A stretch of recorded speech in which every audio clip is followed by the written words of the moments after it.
만약 당신이 죽을 병에 걸려 찾아간 병원에서 의사가 치료 대신 당신이 서서히 죽어가는 과정을 몰래 기록하고 있었다면 어떻겠습니까? 그것도 동네 작은 의원이 아니라 당신이 굳게 믿었던 국가가 주도한 거대한 기만극이라면 말입니다. 1932년 미국 엘라베마주 메이컨 카운티의 공기는 유독 무겁고 건조했습니다. 대공황에 짙은 그림자가 드리운 곳이었죠. 그곳의 흑인 소작농들은 하루하루 흙먼지를 마시며 살았습니다. 병원 문턱은 평생 밥아볼 엄두조차 내지 못하던 가난한 사람들이었죠. 어느 날 흙먼지를 일으키며 번쩍이는 검은색 관용차 한 대가 마을에 들어섰습니다. 미국 공공복권국 소속의 엘리트 의사들이었죠. 그들은 빳빳하게 다려진 새하얀 가운을 입고 가난한 사람들을 내려다보며 아주 달콤한 제안을 건넸습니다. 당신들의 몸속에 흐르는 나쁜 피를 우리가 무료로 치료해주겠다고 말입니다. 당시 흑인들 사이에서 나쁜 피라는 말은 빈혈이나 매독 같은 질병을 뭉뚱그려 부르는 은어였습니다. 사람들은 감격했습니다. 무료 진료와 집까지 데려다주는 차량 그리고 진료가 끝난 뒤 주어지는 따뜻한 밥 한 끼는 거부할 수 없는 혜택이었습니다. 하지만 그들이 건넨 따뜻한 수프 한 그릇은 철저하게 계산된 지옥행 티켓이었습니다. 매독에 감염된 399 명의 명단이 서늘한 진료실 책상 위에서 붉은 잉크로 그어지고 있었습니다. 환자들은 자신들을 살려줄 구원자라 믿으며 그 서늘한 진료실 침대 위로 기꺼이 자신의 몸을 눕혔습니다. 그들이 건넨 약병 속에는 희망이 없었습니다. 오직 파괴를 기다리는 차가운 시선만이 담겨 있었죠. 매독을 치료한다며 쥐어준 것은 그저 흔해 빠진 아스피린과 소화제 몇 알뿐이었습니다. 굵은 바늘이 척수를 파고드는 끔찍한 고통 속에서도 환자들은 이것이 특별한 치료라 믿고 이를 악물었습니다. 의사들의 진짜 목적은 단 하나였습니다. 병균이 인간의 몸을 어떻게 갉아먹고 부서뜨리는지 끝까지 지켜보는 것이었죠. 그렇게 고통스러운 기만의 시간이 흐르고 세상은 1940년대로 접어들게 됩니다. 제2차 세계대전의 포연 속에서 인류를 구원할 기적의 약 페니실린이 세상에 등장했습니다. 1947년 항생제 주사 몇 방이면 그 지독한 고통에서 영원히 벗어날 수 있는 길이 마침내 열린 것입니다. 그렇다면 이제라도 그들은 고통받는 사람들에게 이 기적의 약을 건네주었을까요? 그들은 상상을 초월하는 악마 같은 결정을 내립니다. 실험이 끝날 것을 두려워한 나머지 치료의 길을 완전히 틀어막아 버린 것이죠. 지역 병원과 보건소마다 살생부 같은 명단이 뿌려졌습니다. 이들에게 절대 항생제를 처방하지 말라는 잔혹한 지시였죠.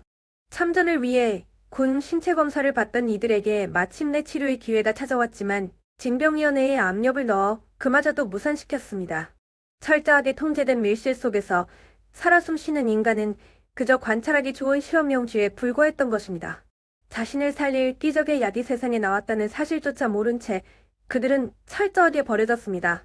이 병은 단순히 피부에 붉은 반점이 피어나는 것으로 끝나지 않습니다.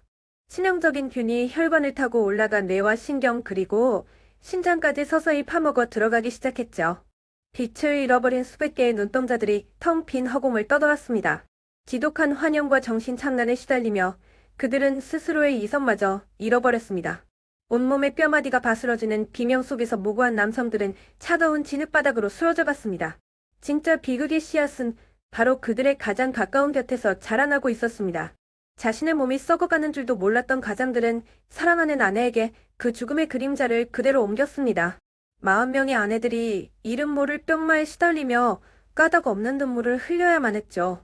그리고 그 사이에서 태어난 19명의 아이들은 날 때부터 지독한 저주를 안고 숨을 쉬어야 했습니다.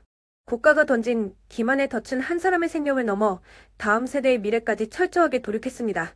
이 피비린내 나는 관찰 기록이 무려 40년이라는 긴 세월 동안 단 한 번의 제지도 없이 이어졌다는 사실이 믿어지십니까? 영원히 이 캄캄한 어둠 속에 묻힐 뻔했던 그들의 비명은 1962년 한 사내의 손끝에서 마침내 세상 밖으로 새어나옵니다. 공공보건국 소속 성병조사관 피터 벅스턴. 그가 우연히 들춰본 낡은 서류철 안에는 인간의 탈을 쓰고 버린 추악한 사륙의 기록이 고스란히 담겨 있었죠. 경악을 금치 못한 그는 상부의 문을 거세게 두드리며 당장 이 미친 짓을 멈춰야 한다고 절규했습니다. 하지만 돌아온 것은 굳게 닫힌 문과 그를 향한 싸늘한 침묵 그리고 진실을 덮으려는 거대한 권력의 압박뿐이었습니다. 그럼에도 그는 포기하지 않았습니다. 6년이라는 외로운 싸움 끝에 1972년 동료 기자의 손에 피 묻은 진실의 복사본을 쥐어줍니다. 그리고 1972년 7월 25일 뉴욕타임스의 이면을 장식한 활자들이 세상을 발칵 뒤집어 놓습니다. 매도 환자 400명을 40년간 치료하지 않고 방치했다는 그 한 줄의 기사는 온 미국 사회의 숨통을 옥죄었습니다. 나치의 생체 실험을 그토록 비난하던 자국 정부가 정작 자국민을 상대로 똑같은 실험을 자행했다는 사실에 대중은 격분했습니다. 거센 분노의 불길이 번지고 나서야 1972년 11월 이 저주받은 실험은 마침내 그 잔혹한 막을 내립니다. 살아남은 자는 단 74명뿐이었습니다. 그로부터 다시 25년이 흐른 1997년 백악관에 초대된 100발의 생존자들 앞에서 국가의 공식적인 사과가 울려 퍼집니다. 미국 정부가 한 일은 도덕적으로 완전히 잘못되었다는 느서버린 참회 속에서 한 늙은 생존자는 말없이 눈물만 훔쳤습니다. 이들의 끔찍한 희생은 오늘날 모든 임상실험을 감시하는 생명윤리위원회를 탄생시키는 뼈아픈 주춧돌이 되었습니다. 의학의 진보라는 이름 뒤에 숨어 인간의 존엄성을 짓밟을 때 우리는 언제든 괴물로 변할 수 있습니다. 그들의 피눈물을 기억하는 것만이 제2의 비극을 막을 유일한 열쇠일 것입니다.